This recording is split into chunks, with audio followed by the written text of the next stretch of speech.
हमने एक संदेश देने का काम किया है, हमने एक यात्रा निकालने का काम किया है।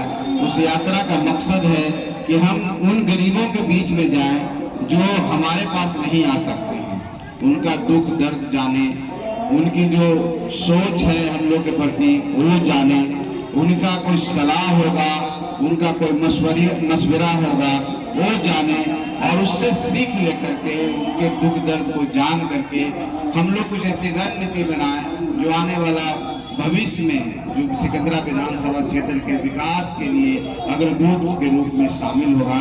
इसी के लिए हम लोग हर जगह जा रहे हैं। पूरे बिहार में हम लोग ने ठाना है कि हर गरीब के पास पहुंच करके उनका हाल चाल जानेंगे। और आप जिस तरह से आवेदन के माध्यम से अपना जो बयां किया, हाले बयां किया, जिसको दर्द बोलते हैं, वो किन्हीं के व्यक्तिगत खर्चा, किन्हीं को जमीन की समस्या है, किन्हीं को पेयजल की समस्या है, किन्हीं को राशन कार्ड की समस्या है, किन्हीं को आवास की समस्या है, जो गरीब की अमूमन समस्याएं होती है वो आप आवेदन के माध्यम से हम लोगों को दिया है। और जो नहीं दे पाए हैं हमारे माता बहनें, चाहे हमारे भाई लोग यहाँ पर जो उपस्थित हैं, बाद में भी अपने विधायक जी के माध्यम से हम लोग के पास पहुँचाइएगा।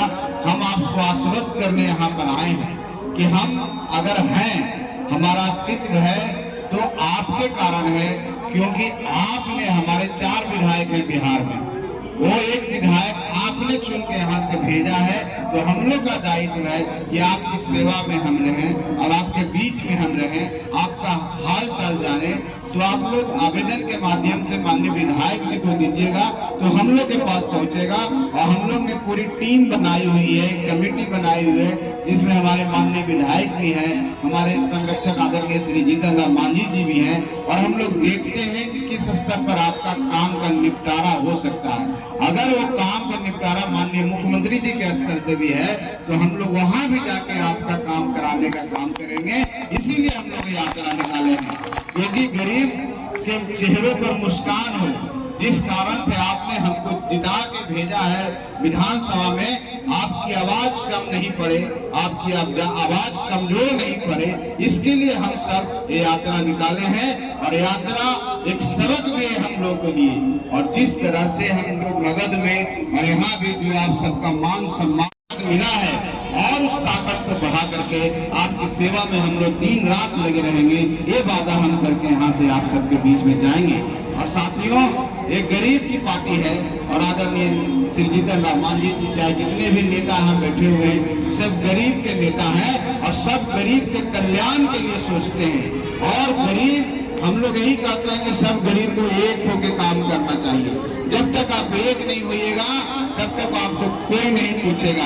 आपकी ताकत आपकी एकता में है। आप लोग आपको बिखराने का काम करेगा, कोई धर्म के नाम पर अलग करने का काम करेगा, कोई जाति के नाम पर अलग करने का काम करेगा। लेकिन मैं इतना ही आपसे कहने के लिए आया हूँ कि न हम कोई जात में विश्वास रखते हैं, न कोई धर्म में विश्वास रखते हैं। हम सिर्फ गरीब और अमीर में विश्वास रखते हैं। और गरीब हमारे 85% लोग हैं और सब गरीब जिस दिन एक हो जाएंगे, हम समझते हैं उनके अंदर इतनी क्षमता है, इतनी ताकत है, इतनी संख्या है कि आप अपने अनुसार अपना विधायक चुन सकते हैं, अपनी सरकार चुन सकते हैं। इसी एकजुटता के लिए हम लोग चल पड़े हैं। और हम लोग चाहते हैं कि आपकी भागीदारी, जो गरीब की भागीदारी कहाँ होनी चाहिए, राजनीतिक क्षेत्र में होनी चाहिए, विधानसभा में होनी चाहिए, लोकसभा में होनी चाहिए, राज्यसभा में होनी चाहिए, विधान परिषद में होनी चाहिए। और वो भागीदारी सुनिश्चित करने के लिए भी हम लोग निकले हैं, आपको जगाने के लिए निकले हैं कि आपकी इतनी संख्या है, लेकिन आपको उस हिसाब से आपको भागीदारी नहीं मिली। उस भागीदारी को आप सुनिश्चित करने के लिए सबको एक होना होगा और हम होना होगा। इसीलिए हम लोगों ने ये नाम दिया है, हम सब जाति मिल करके, सब लोग मिल करके, सब एक हो जाइए और हम बन जाइए, हमको मजबूत कीजिए। निश्चित तौर पर हम आपकी पार्टी है, आपके लिए काम करेगा, गरीबों के लिए काम करेगा, क्योंकि गरीब की पार्टी है और गरीब की सोच रखने वाली पार्टी है, गरीब को उत्थान करने वाली पार्टी है। और जब तक गरीब आगे नहीं बढ़ेगा, हम समझते हैं हम लोग का जो उद्देश्य है वो पूरा नहीं होगा। और हमने ठाना है एक एक गरीब को इतना सशक्त कर देंगे, इतना शक्तिशाली कर देंगे कि उनको अधिकार मांगना नहीं पड़े, अपना अधिकार वो छीन ले। उस दिन हम समझते हैं कि हमारा मकसद पूरा हो जाएगा। इसीलिए आप सबको पुनः धन्यवाद देते हैं कि आपने इतनी देर से हम लोग को सुनने के लिए आप रहे। आपका साथ ही हमारा सबसे बड़ा उत्साह है। आप इसी तरह से साथ देते रहिए। हम आपको विश्वास दिलाते हैं कि आने वाला समय आपका होगा। इन्हीं शब्दों के साथ बहुत बहुत धन्यवाद। जय हिंद। सिकंदरा के महान जनता जिंदाबाद।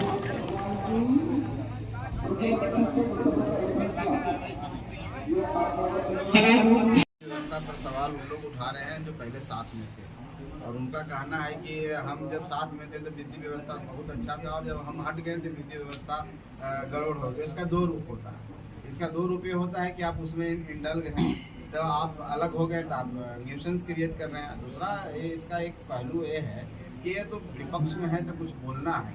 देखिए, माननीय नीतीश कुमार जी उस समय भी गठबंधन के नेता थे, वो भी उस समय भी मुख्यमंत्री थे और आज भी मुख्यमंत्री हैं, तो उनकी क्षमता पर कोई सवाल नहीं किया जा सकता। और लेकिन अगर आप किसी को जानबूझ करके इस तरह की बातें करेंगे, गलत बात है। जो बातें कर रहे हैं अगर अपने राज्य में देखें, खास करके जो उनके द्वारा शासित राज्य है, गुजरात है और भी जगह है, बिहार से ज़्यादा घटनाएं होती हैं।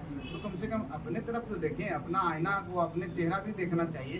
तो हम यही कहेंगे कि ये विधि व्यवस्था का कोई सवाल नहीं है, एक छटपटाहट है सत्ता में वापस आने के लिए, लेकिन उनके मंसूबे पूरे नहीं होंगे। हम लोग महागठबंधन सभी पार्टियां एकजुट हैं और एकजुट होकर के हम लोग आगे बढ़ने की कोशिश कर रहे हैं, गरीबों की सेवा करने की कोशिश कर रहे हैं।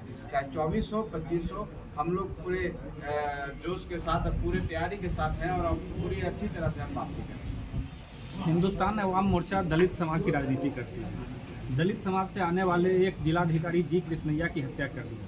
हत्याकांड के मुख्य आरोपी को जेल मैनुअल में बदलाव करके रिहा करने की बात कही जा रही है। इस पर आप क्या कहें? देखिए, हम लोग दलित समाज की राजनीति सिर्फ नहीं करते, हम लोग गरीब की राजनीति। हमारा नारा है कि सबका इरादा नेक हो और सब गरीब एक हो। तो गरीब जब होता है तो कोई जात पात से नहीं होता है। हम स्वर्ण जाति में भी गरीब हैं, उनकी बात करते हैं। हम गरीब परिवार से भी आते थे जी हाँ, निश्चित बात है। और जो हुआ उस घटना के प्रति हम लोग को संवेदना है, लेकिन ये तो कोर्ट और न्यायालय की बात है। उनको सजा मिली है, ऐसी बात। कोर्ट से तो सजा सुनाया जा चुका है, आजीवन कारावास का, लेकिन जेल मैनुअल में बदलाव करके उनके रिहाई की बात की जा रही है। ऐसी बात नहीं है कि बहुत हम लोग वो गरीबों के खिलाफ हैं, चाहे वो दलितों के खिलाफ हैं। एक घटना घटी है, उनको सजा मिली है। तो सजा मिलने के बाद एक मानवता के नाते और ह्यूमैनिटेरियन ग्राउंड पर उनको कोर्ट ने ही बरी किया है। सरकार तो नियम कानून के साथ ही वो अपना जो मैनुअल में सुधार करना है कुछ किया है। हम समझते हैं कि इसको ज़्यादा तूल देने की ज़रूरत नहीं है। हम लोग को सबको मिल करके गरीबों को कैसे विकास हो, इस पर ज़्यादा ध्यान केंद्रित करना चाहिए। ध्यान भटकाने का मामला चलिए।